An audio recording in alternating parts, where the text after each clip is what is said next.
Welcome back to the deep dive. It is Saturday, February 7th, 2026.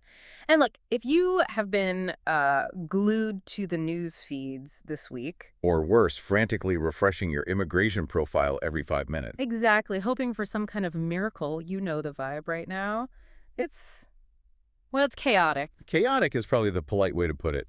We're calling it the January shock. But January shock, I like that because, government bureaucracy in January is usually sleepy. Right, everyone's recovering from the holidays. But immigration, refugees, and Citizenship Canada IRCC, they came out of the gate just sprinting. They absolutely did. And we have a massive stack of data to get through today. We've got the draw results, the updated category lists, which has some real curveballs. And some pretty sobering economic reports from RBC that explain why all this is happening. Exactly. So here's the mission for this deep dive. We are going to unpack why the government just issued a staggering 14,000 invitations in 3 weeks. And this is the kicker, why most of the people listening to this probably didn't get one. We're going to explain this big pivot to two-stage immigration and break down a concept that is, it's haunting the message boards right now. The density wall. The density wall. Yes, that is probably the most important technical concept we'll cover today. It explains why the math of immigration has, for the average applicant, just fundamentally broken. Okay, so grab your coffee. If you're looking to make Canada your home or you're just fascinated by how a country engineers its population, this is the deep dive for you. Let's start with the shock itself. Rewind to January 7th. Draw number 390. What happened? IRCC dropped a bomb. They invited 8,000 people in a single day. 8,000. Then 2 weeks later, January 21st, another 6,000. So that's 14,000 invitations to apply for permanent residence in under a month. Can you contextualize that for us? Is that a lot? It's incredibly high. Yeah. For comparison, back in late 2024, we were maybe seeing draws of 1,500, maybe 2,000 people. So this is a volume blitz. It is. But the headline number hides the reality. If you were sitting in London or Dubai or Delhi, you might think, great, the doors are finally open. But they weren't open for you. No, they were slammed shut. Every single one of those 14,000 invitations was for the Canadian Experience class, the CEC. Okay, let's drill into the CEC because this really feels like the pivot point for the entire year. What exactly is it? Well, technically, it's for people with at least 1 year of skilled work in Canada. But practically speaking, who are these people? They're the people already here. Exactly. Yeah. The former international students on post-graduation work permits, the people on temporary skilled worker visas, they're your neighbors, paying taxes, contributing to CPP. They're already integrated. And this is a huge departure from the old dream, right? The Yeah. classic federal skilled worker idea. Oh, yeah. You're a brilliant engineer in Germany, you apply, you get points, and you land in Toronto with your PR card in hand. That was the gold standard. That model is being quietly suffocated. And it's not because the government suddenly dislikes engineers from Germany. So why then? It's because of a political mandate that we saw emerge back in 2024. The government promised to reduce the temporary resident population. Right, the non-permanent resident cap, that was all over the news because of the housing crisis and infrastructure strain. Precisely. And this is where immigration policy becomes a bit of a shell game.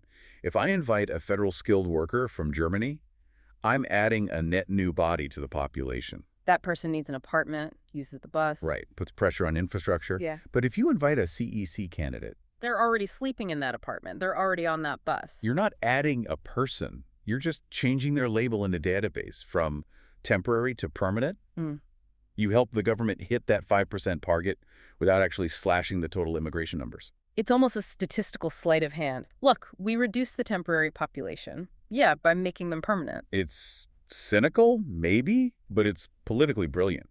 It solves the optics problem of too many newcomers while solving the labor problem of we need workers. But the casualty of this strategy is the offshore applicant. Absolutely. If you're outside Canada right now, you are in a de facto freeze. Yeah. Unless you're very, very special. And special means you fit into the new golden system, category-based selection. Correct.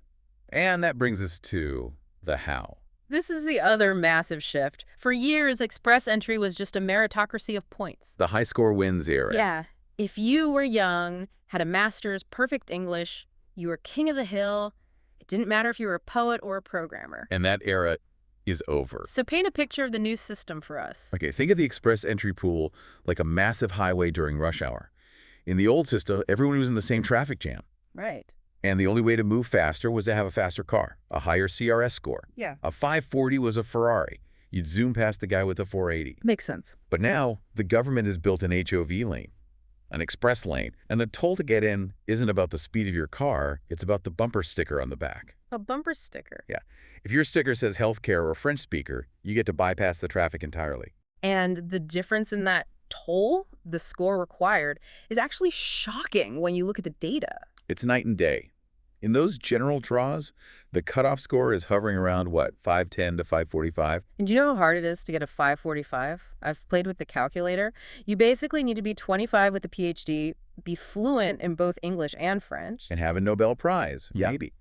But in the category draws, we're seeing scores as low as 400 to 485. That's an 80 to 120 point discount. In Express Entry, 100 points isn't just a gap, it's a chasm. It's the difference between start packing and just give up. So let's look at who gets to use that fast lane in 2026, because there were some additions that really surprised me. But first, we have to talk about the undisputed king of all categories. Like French, the golden ticket. Yesterday, February 6th, another mega draw. 8,500 invitations just for French proficiency. And the score? 400. 400. I mean, you could have a bachelor's degree, be 35, have average work experience, and you'd hit 400. Easily. This is the single strongest signal the Canadian government is sending. They are desperate to shore up Francophone communities outside of Quebec. And here's the key detail, right? This category is occupation agnostic. Yes, and that feels like a loophole, but it's a feature. Most categories you have to be a nurse or a plumber. A specific job. But for French. You just need to prove NCLC 7 proficiency. High intermediate. You could be a marketing manager, a graphic designer, a barista. If you speak French, you are in.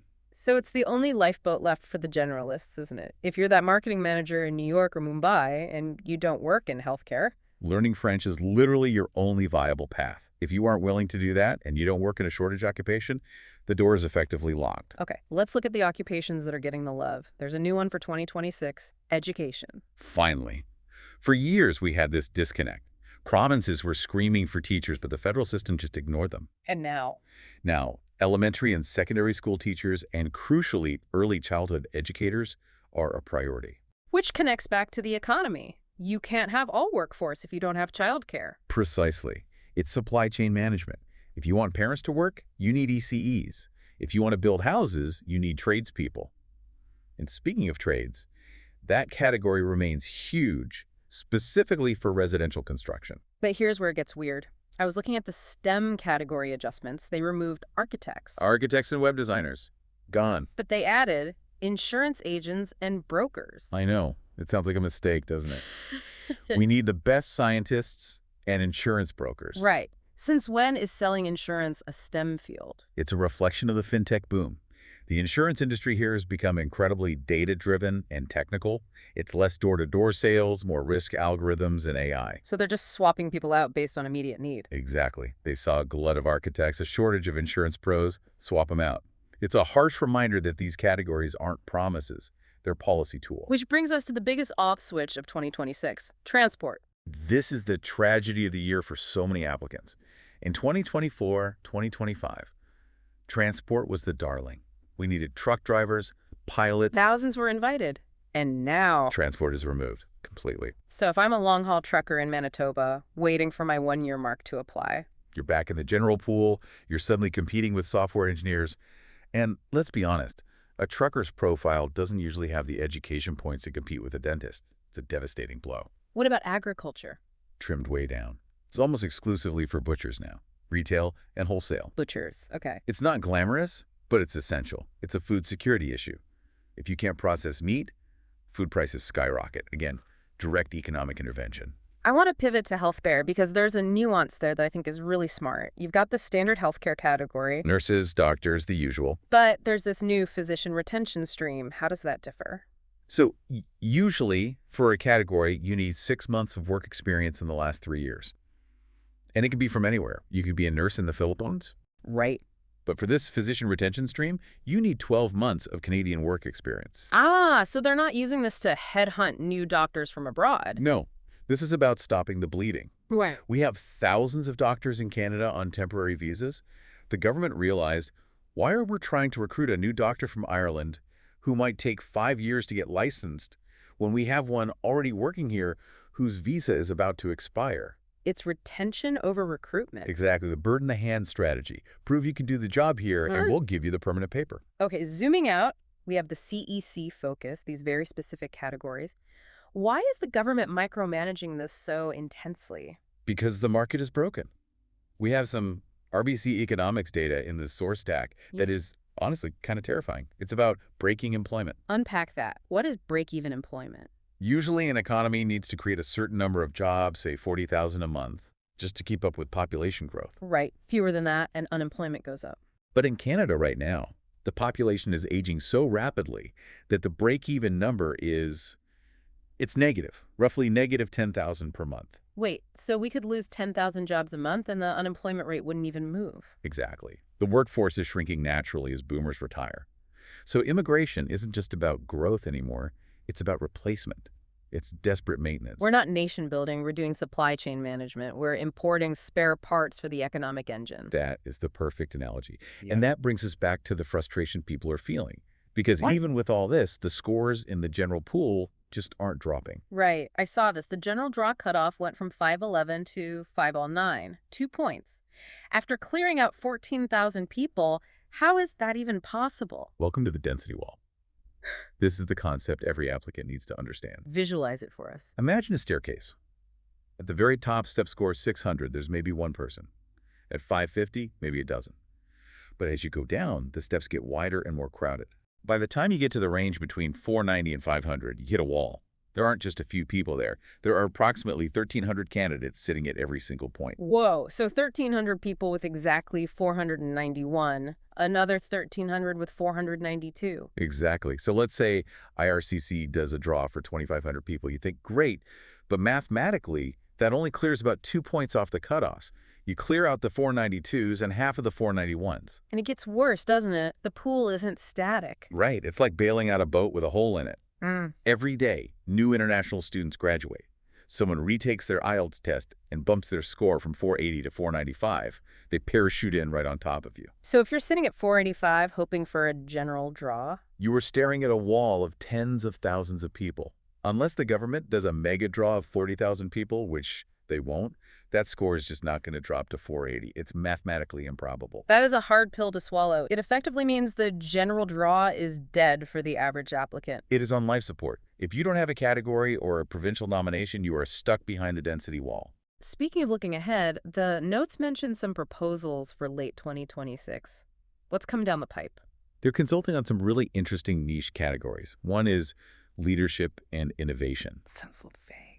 It's targeting C-suite executives, big picture thinkers, which is a huge shift because the point system usually punishes older applicants. Right. If you're a 50-year-old CEO, you lose huge points for age. This would be a way to bypass that age penalty to bring in experienced leadership. Fascinating. What else? Skilled military and defense. Seriously, we're recruiting soldiers. It's likely for technical roles, cybersecurity, defense logistics from allied nations.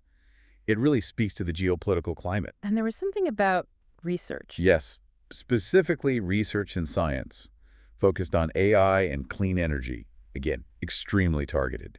If you're solving the climate crisis, come on in. So we've covered the January shock, the dominance of CEC, the category fast lanes, and the density wall. If you had to distill this into actionable advice for someone listening right now, what is it? Okay. If you are outside Canada, stop waiting for the score to drop. It won't drop enough for you. You have two options. One, learn French to an intermediate level. It is the only cheat code left. And the other. Retrain into a category occupation like healthcare or trades. And if I'm already inside Canada, do not get complacent.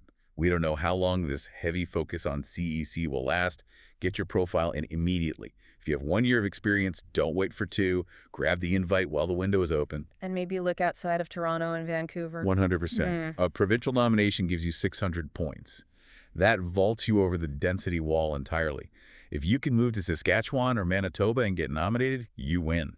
You know, looking at all this, I'm left with a bit of a provocative thought.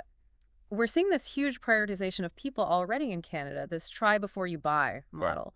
Right. Are we moving toward a system where the federal skilled worker program, that idea of applying from abroad and just arriving as a permanent resident, is effectively dead? Hmm. Are we entering an era where you must be a temporary resident first? It certainly looks that way.